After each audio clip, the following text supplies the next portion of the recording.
Every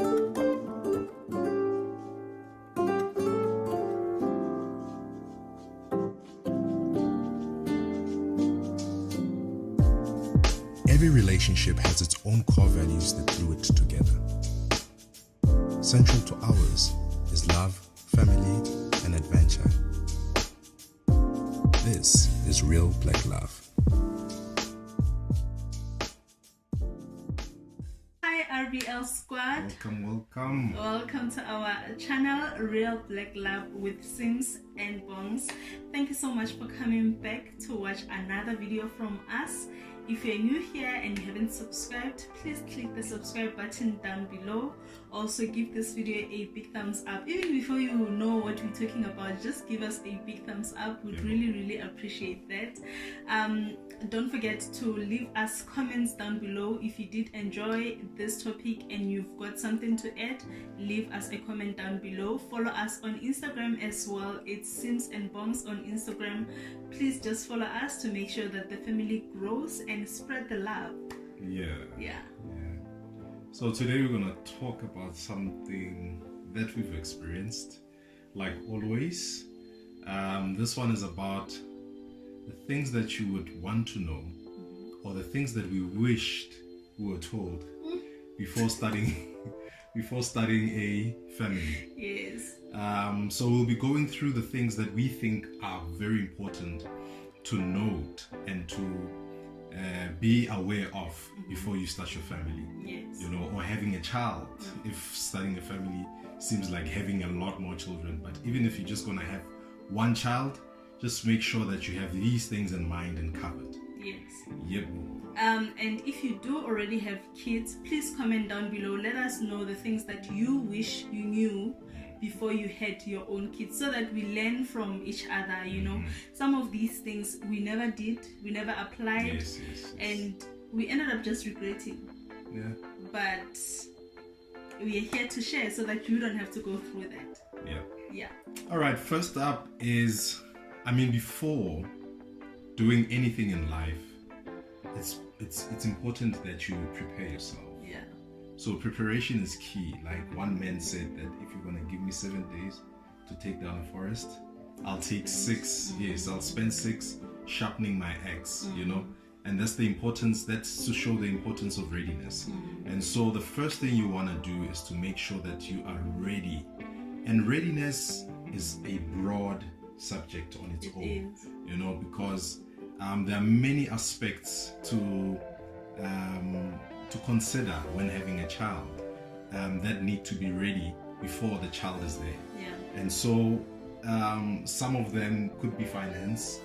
Others could be your emotional. Yes. Because having a baby requires you to be a complete human being. You can't bring a baby into this world still battling with certain things. You need to deal with self, conquer self, and then start looking into having a child. Yeah. I think when it comes to readiness as well, we need to, as a couple, we need to have a readiness conversation to say, fine, are we ready to have a child? Because the truth is, guys, most of the people having kids are having unplanned kids, you know, because it happens, you know, it's a mistake, whatever the case is, however you choose to put it. So it's important that even if it happens at the time where you were not planning, you and your partner have already had a readiness conversation to say, if this happens, then what? You know, with us, what we found is that after finding out that we were pregnant, then we started having that conversation to say,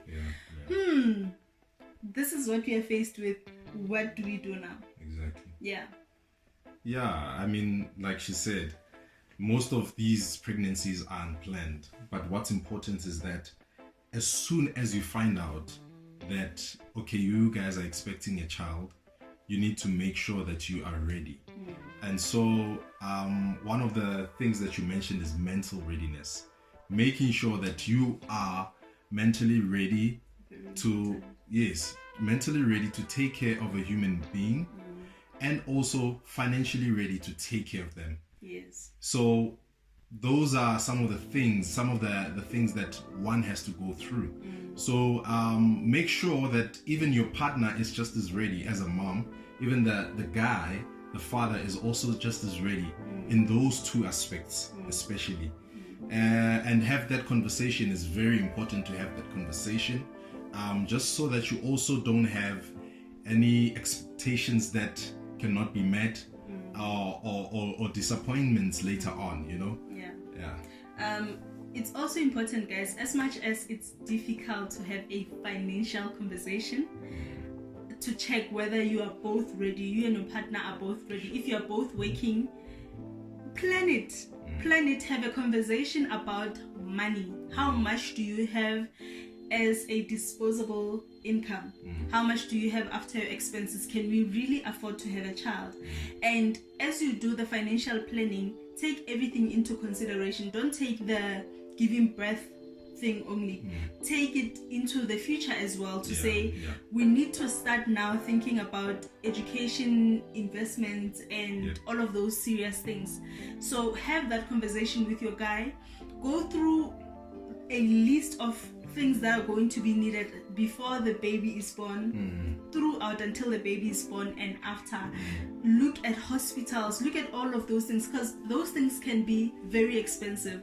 And I would suggest that if you guys are planning on having a child, make sure that at least one of you, the lady, is on medical aid, because that also helps to ensure that there aren't any issues such as medical aid is refusing to cover this because you reported it a month after taking medical aid. Now the medical aid is thinking that this is some fraudulent thing. So make sure that you go through that in detail. You get a lot of unpaid bills. Yes. From medical aids, because they don't cover comprehensively enough. So yes, you need to look into that. Yeah, because sometimes, sometimes you find that you didn't have that conversation. So I expected you to handle the medical aid, the medical bills. That time I don't have medical aid. So when you go to hospital and hospital is saying, okay, giving birth is going to be 20-something thousand excluding doctor's cost, I end up being angry at you for suggesting that I go to a public health. I end up feeling like it means you cannot even take care of me.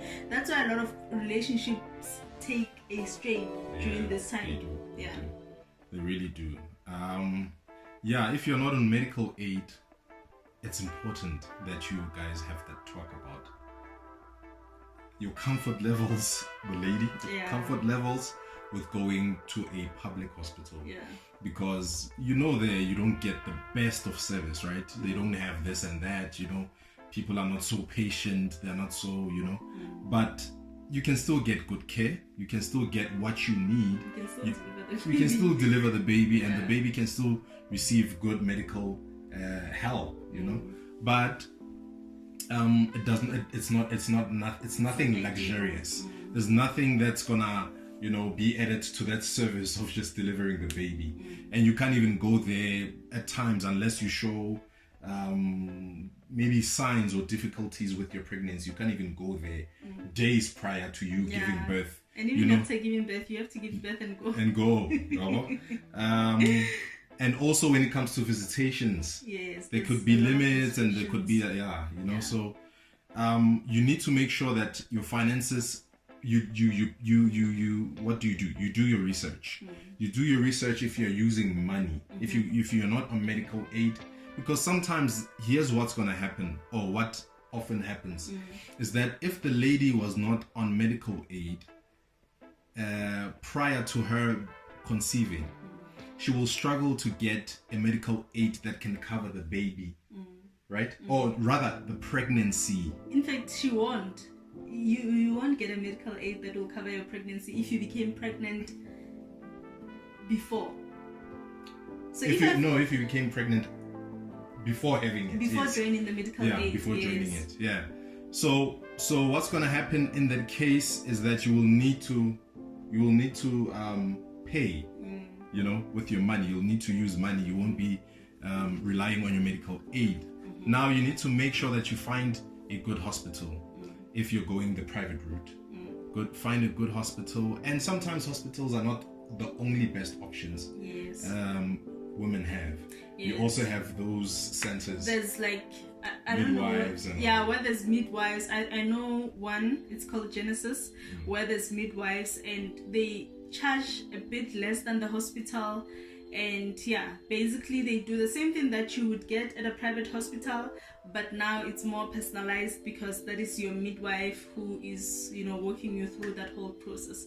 But what we are basically saying is have that conversation and have that planning session with your man. I think another point that you need to do before deciding is create an environment for your child before your child even becomes a human being.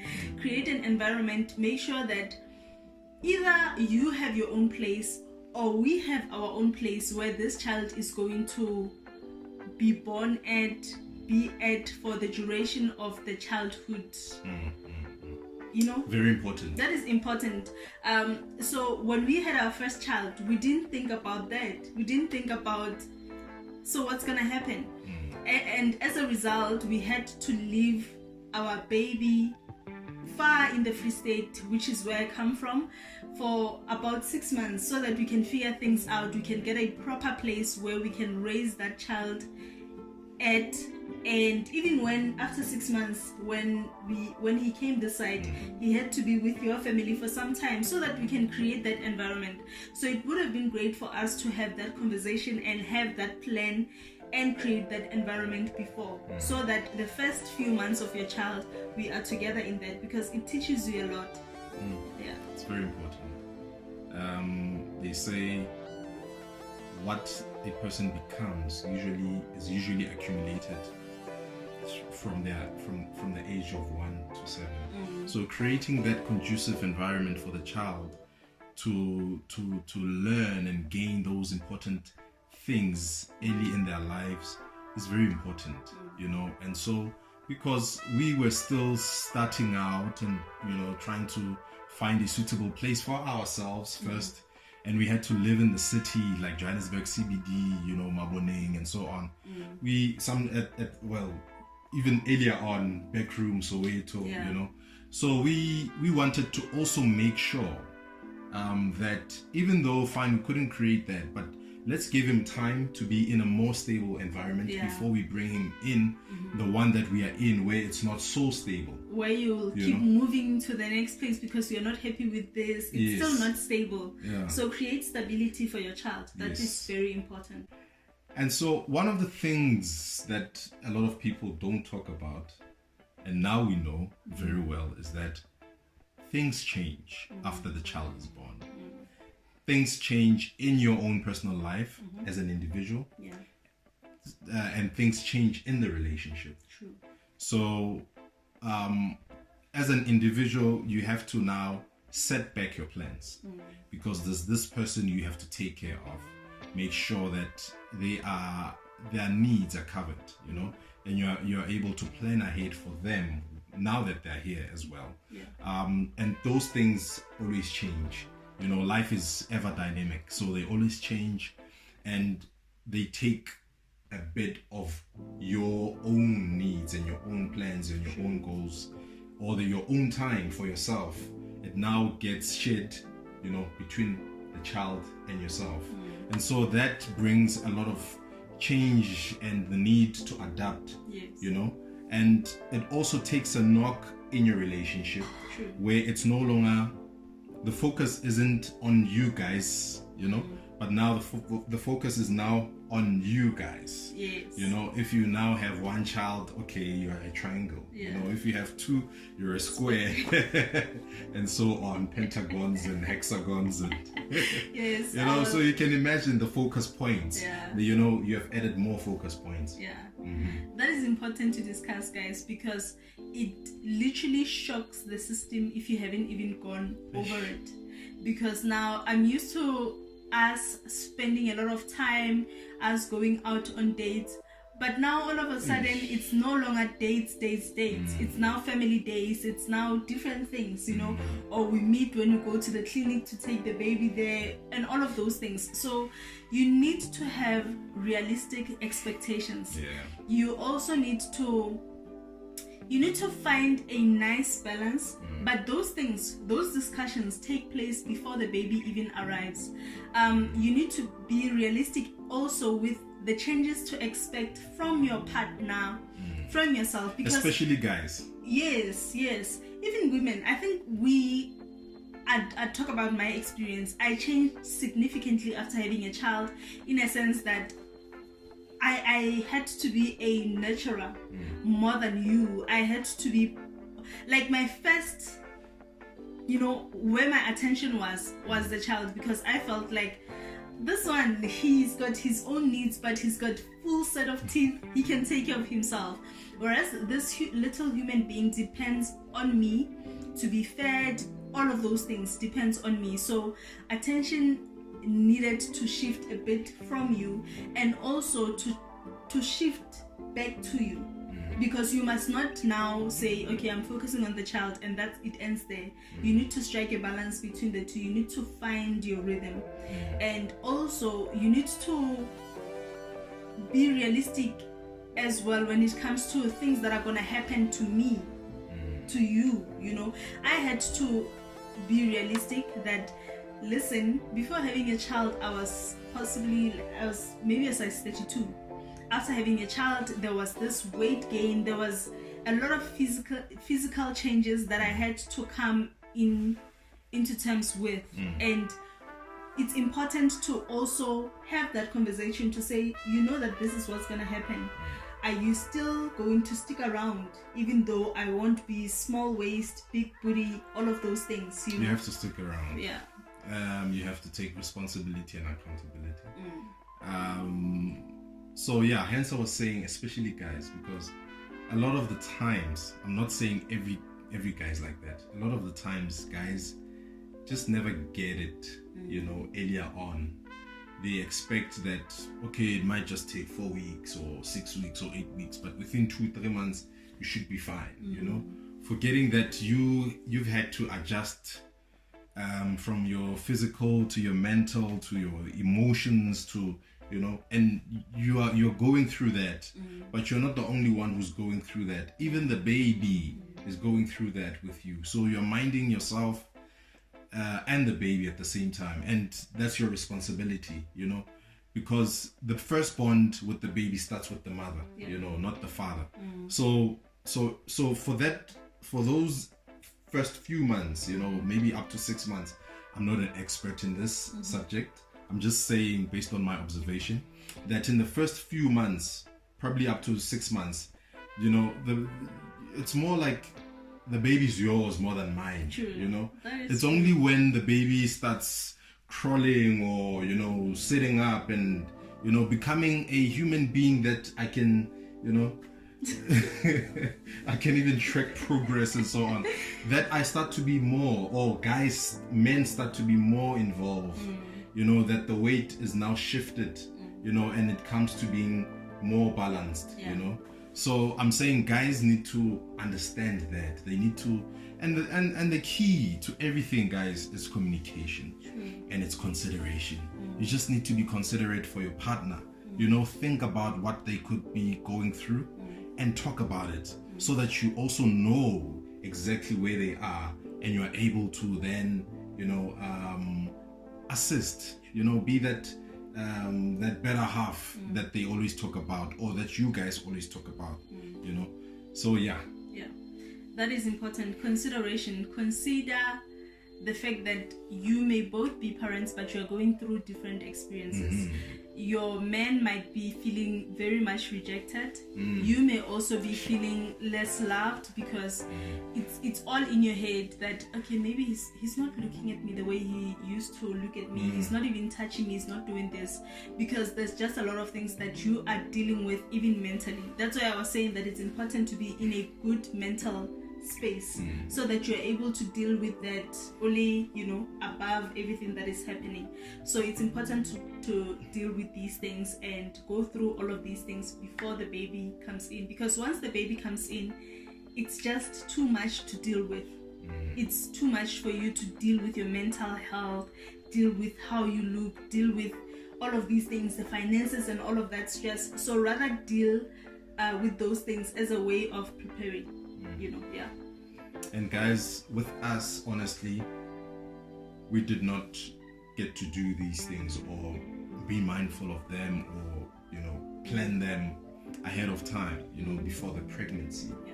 Like she said, we had to start planning once we knew, so we didn't have the luxury, or maybe we could say we didn't afford ourselves the luxury, but maybe somebody out there, you still have time, you're not yet pregnant, you haven't started, and so you can now start planning with your partner. If you guys, you're serious about each other and you want to have a family, you can now start having the conversation. It starts first with the conversation, knowing that he will be there, that knowing that it's what he wants and it's also what you want, yes. And you guys are both ready.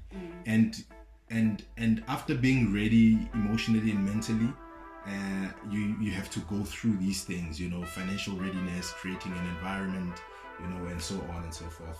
But at the end of the day, everything works out. Yeah.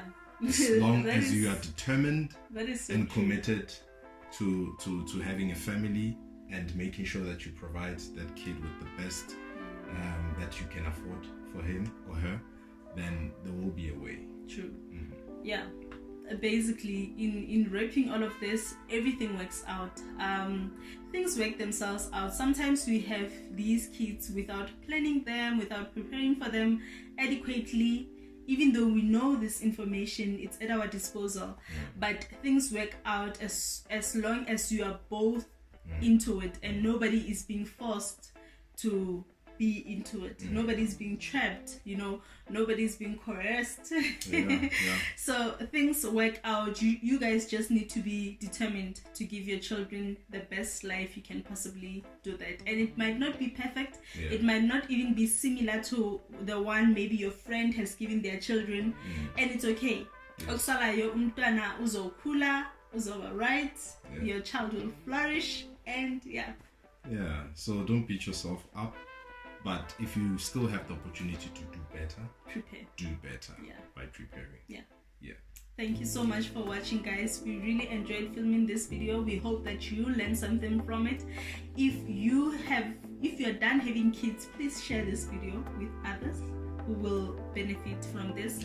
Click the share button down below. Until we see you in the next video.